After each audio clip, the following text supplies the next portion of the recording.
opportunity to come and speak to this group last year in April, and that was on the subject of another project of the Preservation Society called the Charleston Justice Journey.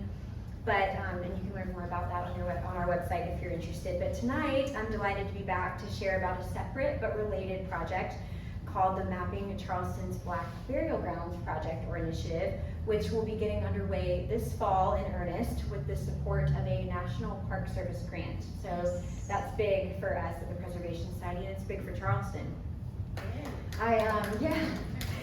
So I also want to just start by saying what an exceptional organization this is. I admire that you not only gather regularly to study and celebrate Daniel Island's history, but you also do a really fantastic job of staying up to date and engaged on issues that are impacting the entire Low Country.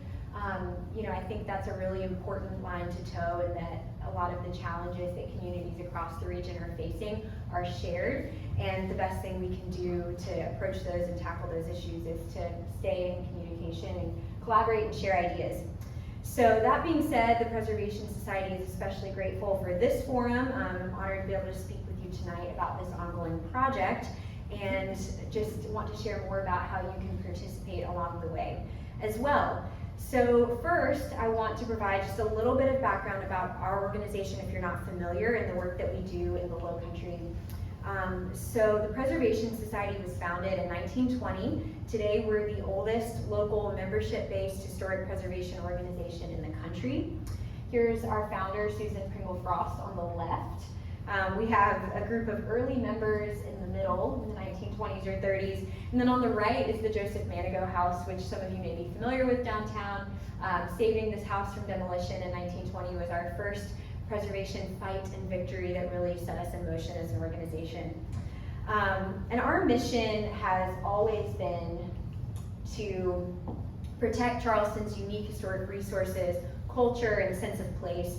But what started as a movement to save individual buildings from demolition or other threats has really expanded in recent years in response to growth and new pressures.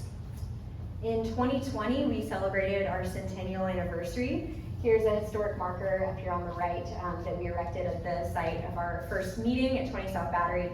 And then just a few snapshots of our increasingly vibrant and growing community of members, a little different from that first shot we looked at. But still, members have always been the driving force behind the Preservation Society.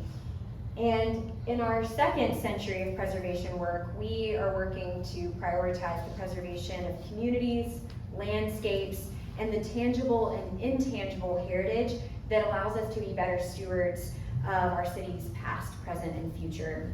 And burial ground preservation, which is the subject of tonight's talk, is an example of preserving both tangible and intangible heritage. And what that means is just places and resources you can touch and feel, but also the traditions, lifeways, and cultural practices that give places significance to the people who call them home or to whom they belong. And the Preservation Society has been involved in this part of the preservation field for a long time in a variety of ways, but specifically with regard to cemetery preservation, it's kind of become more of a well-known aspect of the field in recent years, but it's kind of something that we've had our toe in for a while, even before it was popular, if you will. But just a couple of examples of that. For 10 years now, actually, we've been working to increase public awareness of a unique collection of 23 historic cemeteries that are located in Charleston's Upper Peninsula. So what you're seeing here is just the plots or the lots of all of those cemeteries overlaid on this rapidly changing landscape of Charleston's Upper Peninsula. And it's really fascinating. It's a collection of 16 African American burial grounds, some of them belonging to congregations, some of them being affiliated with burial associations or burial societies.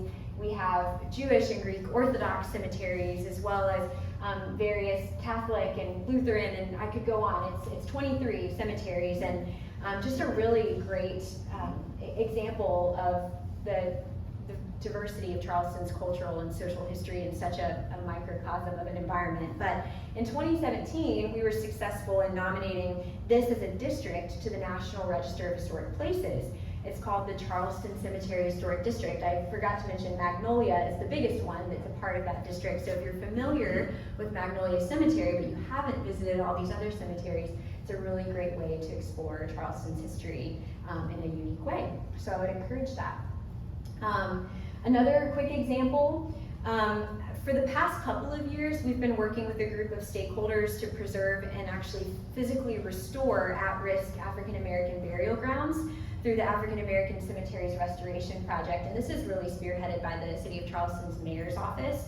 And you can learn more about this on our website, which I'll have a link to later on in the presentation. But as you can see, we do enlist volunteers to come out and help clean up and actually restore some of these sites that have become so overgrown that they're more vulnerable to further deterioration and impacts from development, etc. So I know that this is something that's important to you all. I understand you even have a committee for the cemetery restoration, which is exciting. So we'll definitely keep you all abreast of opportunities to volunteer this fall. We take a break for the summer typically. It's not really the safest time to be out in such overgrown areas.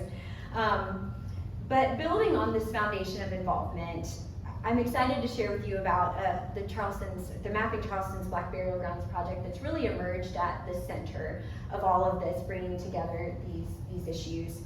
And the purpose of this evening's presentation is to share information on and invite you to participate in this project, as well as to provide background on the state of cemetery preservation in the Lowcountry and in the city of Charleston specifically, which has been a hot button issue over the past couple of years. And we'll also take a look at this issue at the national level, where the challenge and urgency of preserving Black burial grounds is starting to take its rightful place at the center of the burial ground preservation conversation. So as mentioned, this spring, the Preservation Society was awarded an African American Civil Rights Grant by the National Park Service to launch this initiative.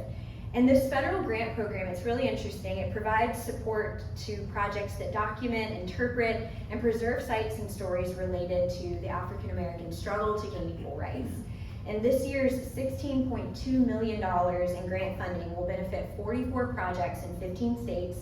And among those projects awarded, this mapping effort was really unique, and it's the only project that's focused on landscapes and in particular Black burial grounds. So Charleston's kind of forging new ground in that way.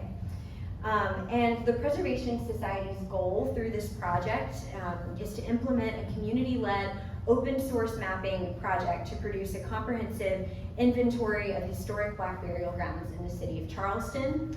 Notably, the project proposal was bolstered by support from really key partners, the International African American Museum, the City of Charleston, and Tulane University, who we will work with hand in hand throughout this effort. So to start, let's take a look at the issues that really set the stage for this project and started the conversation between these partners to get the ball rolling.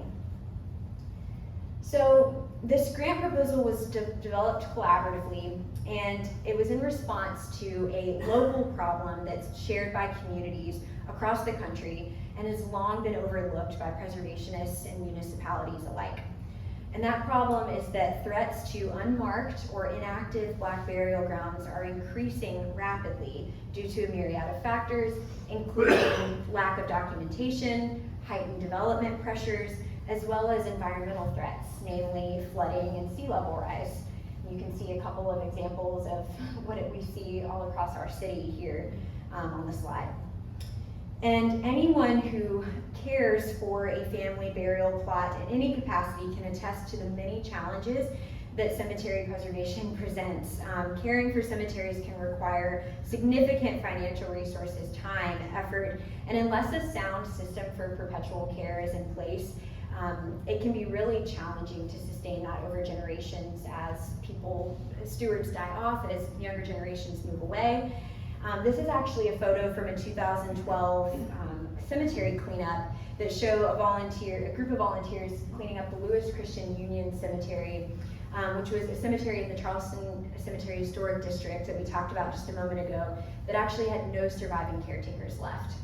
So 10 years later, the Preservation Society actually still mows the lawn at the cemetery to maintain the state that you can see here, or actually an improved version of that, as just one small contribution towards this massive problem.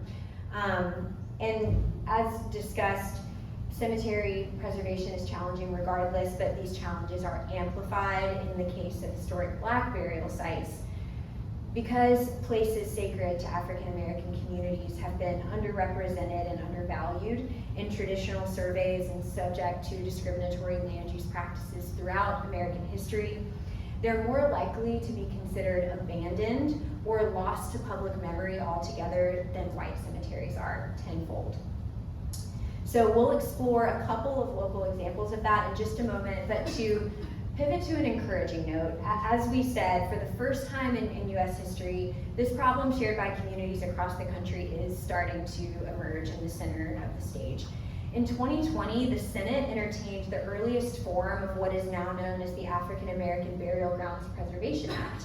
And if enacted, it would enable the National Park Service to support local governments and organizations in their efforts to identify, research, and preserve historic African American cemeteries and create a network for people to communicate and help problem solve collaboratively. The current version of the bill is undergoing Senate committee review with favorable reports thus far. It hasn't gotten a lot of publicity, unfortunately, but our hope is that the implementation of this national program would only amplify the impacts of local projects like this one and give a framework for forward movement. So building on this national momentum and in light of intensifying development in Charleston's historically rural areas, the Preservation Society has been at the forefront of advocacy efforts that have recently led to movement in a legislative sense at the city level.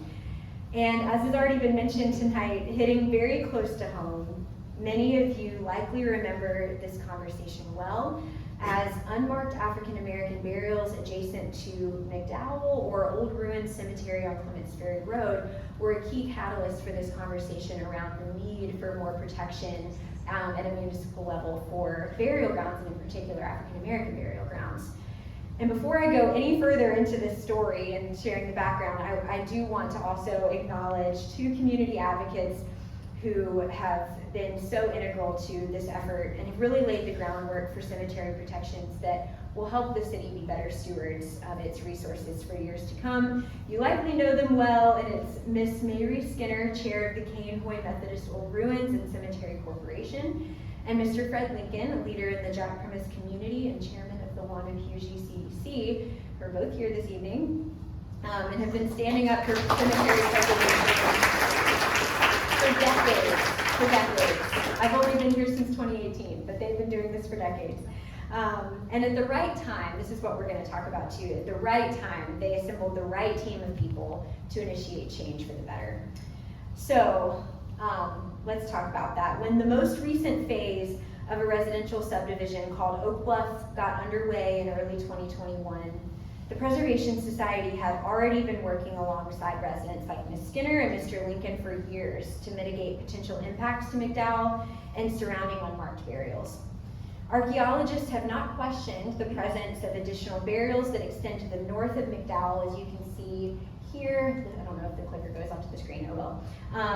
You can see it here in green, just north to the boundary, but no studies were conducted during the due diligence period or the design development phase of this project to determine definitive boundaries. Thus, the developer of this site applied for land disturbance permits, requested, and that request was accompanied by incomplete data.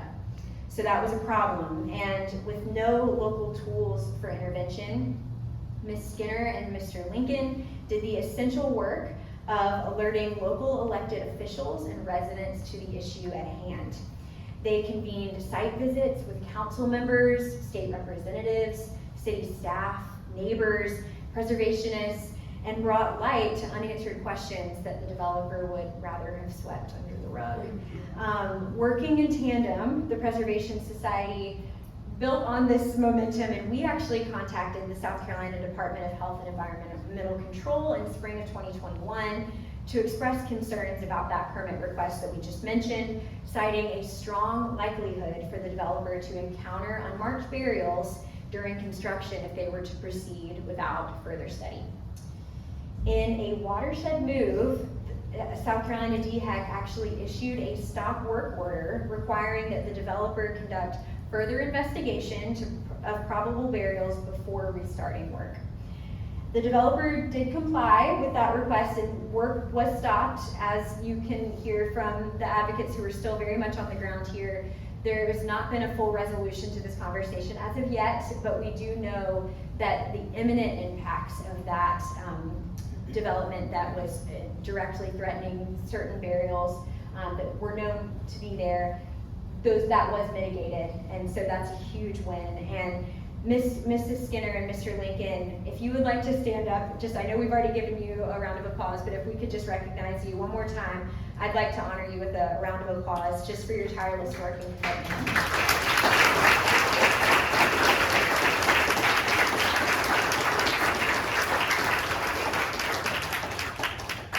Because this work is very much continuing. So thank you for keeping up the incredible work. So moving across the city of Charleston, as another example of the shocking lack of information and enforcement to protect Black burial sites, around the same time it came to light that the city of Charleston granted approval to bore 16 helical piles for foundation repair at a historic residence on the Charleston Peninsula located at 88 Smith Street. And this house was actually constructed in 1935 on a site that once served as Ephrath and Trinity cemeteries and is recorded as the final resting place of more than 3,600 Black Charlestonians. Although nothing visible from the street would make that known, the natural question that comes from this is how could something like this happen? And like many sites of significance to African American life and culture in Charleston and across the country, Ephrath and Trinity cemeteries, shown here at the corner of Calhoun and Smith Street, were effectively erased from the historical record and public memory to make way for redevelopment in the early 20th century. And sadly, this happened all across the city. There was a potter's field underneath what is now the Citadel's Hagan Stadium, Brown Fellowship Society Cemetery underneath what is now the College of Charleston's Addlestone Library, the remains of 36 enslaved Africans and African Americans who were uncovered during the construction of the Gilliard Center. These are just a few high-profile examples in urban Charleston, and just a fraction of the losses that are not accounted for. So we're now tasked with putting pieces of this unreadable landscape back together. And without an inventory of burial sites to alert city staff to the presence of former cemeteries on this site or any other, the city actually granted the permit for boring piles to occur on this site, and it was too late, unfortunately. There were historians who were the first to sound the alarm, and what this did do, however, just the shocking nature of this particular story garnered national media attention. I would point you to this really exceptional piece in the New Yorker. I'd highly recommend you to check it out. There's also a podcast version of the article, and it really galvanized national interest, but also community interest in seeking strengthened protections for burial sites like those at Oak Bluff and 88 Smith Street. And while I'm sad to report that we haven't had a lot of resolution on 88 Smith Street, it still remains as a private residence. In a much more positive turn of events, the Preservation Society worked with city staff on language to inform a cemetery preservation ordinance that was ultimately passed in the summer of 2021.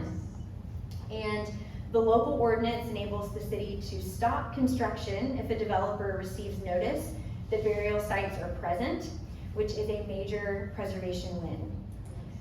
However, even with this strengthened authority to stop construction if notice is received, there is currently no inventory of burial sites that's at the city's disposal to empower them to work proactively with developers to avoid accidental or willful desecration when a development request is brought forward. And that's exactly the information gap that the Preservation Society and our partners are aiming to bridge through this National Park Service grant that is seeking to create that database that would then be ready for the city's use. So let's just talk a little bit about implementing the project and what that will look like. Over the next 2 years, the Preservation Society and our partners will work alongside residents and project partners to identify and define the boundaries of at-risk Black burial sites, to develop a comprehensive cemeteries database. This information will inform a GIS mapping layer, which will be integrated into the city's platforms as a planning and preservation tool. So with this map at the ready, the planning department will be able to cross-reference site-specific burial information anytime a request for new development or invasive activity like driving piles comes forward. So not only will this allow the city to proactively apply its ordinance, but it also creates predictability for developers and homeowners and reduces the chances of an unfortunate accidental discovery, which nobody wants to be on the receiving end of. And this map here is much larger than the city of Charleston, but it's a rough representation of known burial grounds that are recorded in the county's tax records. And this just gives us something to see that helps us imagine on a much more granular level what this could look like for our city staff to utilize this in reviewing development proposals. They'd actually be able to have a map pulled up in front of them. They could go towards the site and understand what the burial landscape looks like in relation to the site. So the first step in implementing this project is information gathering. This fall, the Preservation Society and our partners at Tulane University are surveying existing resources like the map we just looked at to create the foundation of what will become a growing database of burial sites in the city. We're starting with low-hanging fruit like tax map information, like we talked about, historic maps of the city, other archival documents, surveys, graduate theses, all of this to help us better assess what we already know about where burial grounds are located in Charleston, and then begin to start conducting a gap analysis to understand what we don't know. And one of the most notable previous studies that I would also point you to if you're interested in this issue and want to do some further reading is the Chikora Foundation's The Silence of the Dead, Giving Charleston Cemeteries a Voice. And this is a groundbreaking survey that was done in 2010. It lays the groundwork for our continued research by providing a fairly comprehensive overview of historic cemeteries on just the Charleston Peninsula. Now, obviously, Charleston has grown extensively over the years, and it's no longer bound to the peninsula. It now encompasses many historically rural and previously unincorporated areas, and it's important to note that in these areas, the historical record is not as readily accessible and easy to access, and that means we have a lot of work to do. But equipped with an understanding of the city's already documented burial landscape, we'll begin the most crucial phase of this project in the spring of next year, and that's the process of working with the community to piece together what is not accessible in traditional archives or municipal records, and which we know is a lot, especially in rural areas. Archives have obviously historically under-collected Black history, and what survives today more so exists in people's personal memories, photographs, and keepsakes, more so than in formal archives. And the time is now to invite people to tell their stories and share where sites are located and what they've meant to them to inform how we preserve these sites moving forward. So with this in mind, community engagement will get underway early next year to learn more about what's currently undocumented and unprotected in our city. And this essential community dialogue will provide a platform for residents and descendant communities to share their knowledge of historically Black burial sites, significance to their neighborhoods and families. And the primary goal of engagement efforts will be to ensure that the communities to whom these resources belong are not only invited to participate in the documentation process, but also to shape its outcomes. It's important to note that while we have a vision for this project, we don't have a rigid structure for its implementation because it's intended to be shaped by community conversation. So to provide opportunities for as many residents as possible to weigh in, we're planning to host 3 charrette-style engagement sessions over the course of the spring, summer, and fall of next year. in geographically different areas of the city, west of the Ashley, somewhere downtown or on the peninsula, and then east of the Cooper, potentially in the Canehorn area. We'll provide information about the project, background on the local process like we've talked about tonight, and invite community members to share their experiences and their preferences. And the objective community engagement is to shape the documentation process to fill in critical gaps in the historical record, but also to facilitate open dialogue about fears, questions, values, desires. And a major question that we're already asking ourselves is, to what extent is it appropriate to make potentially sensitive burial information publicly accessible? Apart from the benefits of making it easier for people to research the final resting places of their ancestors, anytime you make the location of a vulnerable historic resource or site known, risks are associated with that. So vandalism, amateur archaeology being a huge one for burial sites, accidental harm just from walking around on a site that may have not been disturbed in many years. These are all topics that we want to discuss in earnest with the community and really build trust and just determine what the final product of this project will look like, other than providing the city of Charleston with the information that it needs to better defend its historic resources. So there will likely be many other questions that arise that we haven't even contemplated yet. And in any research, what you're after really is the surprises. It's the things you don't anticipate at the beginning. So by engaging this work, we're aiming to position ourselves to learn. We don't have the answers, but we're seeking to build networks to just continue that process. So this phase in the process is when your participation will be most essential. We invite you to share this information that you've learned tonight with members of your community, but also to share with us information about burial sites significant to your community and neighborhoods. We'll also rely on you to help spread the word about engagement sessions as they're arising later on in the process. We'll share information on these sessions via our digital communications and also local media outlets.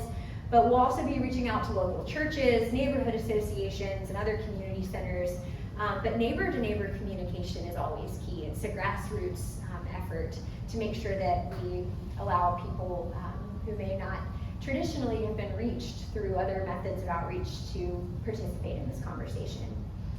So, moving from the initial research and information gathering process into the community engagement, looking further into, this is, remember, a 2-year grant cycle, moving into the following year, the latter phases of this project will include detailed boundary determination of select cemetery sites identified through the engagement process. So if and when formerly undocumented sites are brought to light, we'll work with our partners at Tulane University and with the members of the community, with their permission of course, to accurately measure and record site boundaries using various technological resources like ground-based and aerial survey methods. And we'll do this to then be able to translate this information accurately into the map that we've been talking about for reference in the city's GIS systems. So it's one thing to see a point on a map and know, okay, somewhere around this area is where a burial site is located. It's another altogether, as we know from our work at Oak Bluff and the Old Ruin Cemetery area, that the actual physical boundaries is very important to understand when we're coming toe-to-toe with property owners, with developers, and potential impacts to final resting places of people. And it's a very contentious issue, so that will be a key part of this process as well. And the mapping component of this project is intended to be continuously built upon as new information is uncovered. And again, what this data sharing will look like and how the public will engage with it is yet to be determined, but most critically, this information will enable our city staff to hold the line against negative impacts. So through this project, the Preservation Society aims to really reinforce that each burial site is a significant place of remembrance that conveys important and painful truths in the American story. No two burial sites are alike, no two stories, no two degrees of significance to a certain family or community are the same. And so we want to approach this project not with a one-size-fits-all mentality, but really allowing these to be people-centric conversations. And as the city grows and changes more rapidly than ever before, we're now challenged to recognize and protect these sites before they're lost. So it's our ultimate hope that in addition to strengthening local cemetery protection, that this project will produce a template for other communities seeking to map their underdocumented burial grounds. And with a national platform like the African American Civil Rights Grant Program, the benefit is visibility and new opportunity to share experiences and exchange ideas with non-local partners. So as we've discussed, this is not an issue unique to the Low Country, and there are other activists and organizations across the country moving the needle on this work in a big way. I want to give you as many resources locally and then non-locally as possible to dig into as you leave here tonight. So if you're taking notes, I'd really encourage you to check out this incredible website, the Black Cemetery Network, which is designed to be a directory of African American cemeteries throughout the United States. So this would supplement the national legislation that is moving forward. And this directory would include those sites which have been neglected, displaced, or are currently at risk of erasure. So this project is really just getting off the ground. You can actually go on this website and submit your own site to this network. I'm not quite sure what that review process looks like, but it is a very community-based effort, and we've been very impressed by that, and we're taking notes and learning a lot. So while we have reviewed this issue tonight within its national framework, we must also continue to focus on its local significance and urgency. The way that we as Charlestonians steward and interpret historic resources today determines the way that future generations will learn about our city's African American history and heritage, and it's critical that we work together now to ensure the full story is told citywide. So thank you very much for the opportunity to share about this work while we're in our early stages, and I would love for this conversation to continue. So the Preservation Society will be updating our membership and our email lists as this project progresses. So I encourage you to visit our website. You can sign up to receive our emails free of charge. But better yet, you could also become a member if you would like. The fall is one of our busiest times with some really exciting events like our fall tours, our annual membership meeting, which is free to members, and so much more. It's a time in our city's history to really come together around issues that matter, and that's what we aim to do at the Preservation Society through our events and networking opportunities. So we invite you to stay connected with us in whatever way it suits you. But if you have anything to share about burial grounds in your communities and neighborhoods, you can feel free to reach out to me directly. You can learn more about all the other projects we touched on tonight too on our website. So with that, that's all I have for this part of the presentation. I'm happy to answer any questions or just continue the conversation. So thank you.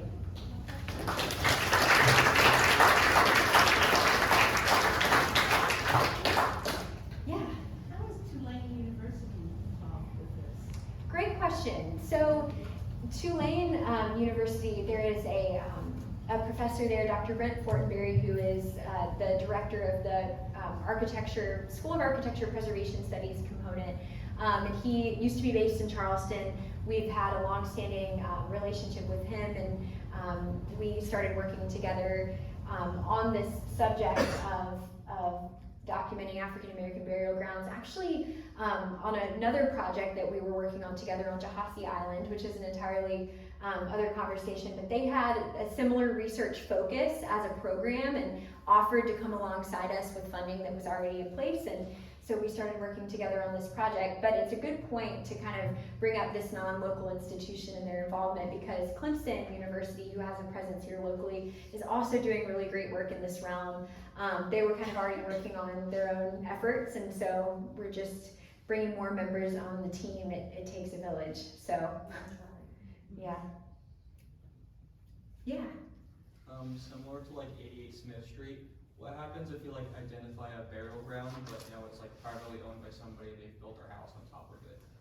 That's another great question. And that is a tricky situation, unfortunately. If there is no active construction that's in question, or that's not the impetus for the conversation, there really isn't a way to get your foot in the door to, you know, protect or preserve or interpret the burial grounds themselves if it's been, you know, if it's private property at that point. It's when there is some sort of construction or development related request that this ordinance then triggers the ability to ensure that harm is mitigated. So it's not a perfect system, but it's definitely more than we had in our toolbox before. Yeah, Jessica. In relation to that question, is there any way to acknowledge the site, even if it's privately owned, whether it be a marker or some kind of historical? Is that something that is a movement that can happen in conjunction with being privately owned? Yes, I mean, markers can oftentimes, you do need the permission of a private property owner to erect a marker that tells the story of the property itself, especially if you're putting it on that property. But there are so many ways. That's one of the beautiful things about digital mapping projects, like our Charleston Justice Journey project, which we talked about last time I was here, which is an online research and mapping project that seeks to highlight sites that are significant to the journey towards racial justice in Charleston. And all it is pins on a map that's helping people connect the story of the journey towards racial justice to individual places. It doesn't have to be buildings, it could be burial grounds. So that could be one way that even if there wasn't any physical intervention that could take place, that you could raise awareness around this issue that we're trying to illuminate here, is that there has been generations of injustice that has been done to these burial grounds. We need to recognize them as sacred places at the very minimum. So, yeah. What do you do if like a burial ground is at risk of environmental damage? Environmental damage. Like flooding, water seepage? Yeah, that's something, I mean, as far as if a burial ground is located in an area that floods frequently, contacting city or county representatives to try to alert them to, you know, the issue, to see if any stormwater or flood mitigation infrastructure can be implemented there to prevent that from happening. That would be kind of your first step, but funding is always the biggest challenge. Property ownership questions is always a huge challenge. But it's definitely something that raising community awareness around and alerting the appropriate officials to the issue is something you can do in the short term. Yes? Question. Is there any stage in the development process where a project has been proposed or it's going through the permitting process for the city that citizens can really have an active role in offering input and potentially changing a direction? I know a lot of people get frustrated because there's nothing that can be done once it gets so far down the road. Yeah. At what point is there a good opportunity for input? That's another good question. You're right, the earlier the better, and it is unfortunate that the way that the ordinance has been implemented thus far has been very reactionary. Whenever, you know, these projects are already kind of in motion, that we're then saying, wait, stop, you know, we need to take a look at what we have here. That's the hope, is that in creating this this database of cemetery locations, that it would allow city officials to alert people to the presence of burials much sooner, so that then community members can engage in the conversation much earlier. But it also brings up another question that, you know, I think activists across the country are grappling with, which is who gets to speak for the dead? You know, who gets to speak on behalf of those who are laid to rest in these cemeteries? And, you know, really our best answer is descendant communities, those who have personal connections to someone who's buried there, really gets to have the voice of how we interpret these sites. It's not entirely appropriate for an outside organization to come in and say, this is exactly what we're we're gonna do, you know, with this site, this is how we're going to remember it. It needs to be a community conversation. Identifying descendants can be a challenge sometimes. But I think that would just be one word of caution and advice that, you know, I would give as one preservation-minded person to another of, you know, we often have really good intentions, but it can often be, we can sometimes be presumptuous. And it's often a good opportunity to take a step back and listen and have conversations with members of the community before we act and make a decision for a site. So, yes, sir. I just wanted to follow and share the point that you make very well, which is that so much of this preservation activity and the advocacy happens, you know, through conversations and connection and networking with other people. So, you know, you made the point that there's a House and Senate bill pending, and that there are networks here locally and across the state. I wanted to share with folks, so you pointed out the Black Cemetery Network. Yeah. There is an organization in Pennsylvania, where I'm from originally, called the Pennsylvania Hallowed Grounds Network. They're having their annual conference in October. It's going to be online, so you can Zoom. And the keynote speaker will be the founder of the Black Cemetery Network. This is on Saturday, it's October 15th. I can share those details with the society here. But she'll be speaking, and then they're spending the whole day with folks with different expertise, stewards. We're going to live stream a group of volunteers, a particular cemetery, just doing some work. But again, to your points, right? If there are folks who are active locally, just checking in with a group like that in another place to see what their challenges are, what needs they have, what they're doing, would be very helpful. So I'll share that information. Please. That's Dr. Antoinette Jackson, It is, right? yeah. Yeah, she is impressive. If she hears that, she's very impressive. Anybody else have any questions? Is that it? Well, thank you guys so much for being such an attentive audience, and thanks to Anna Kathy for coming. We have a gift for you.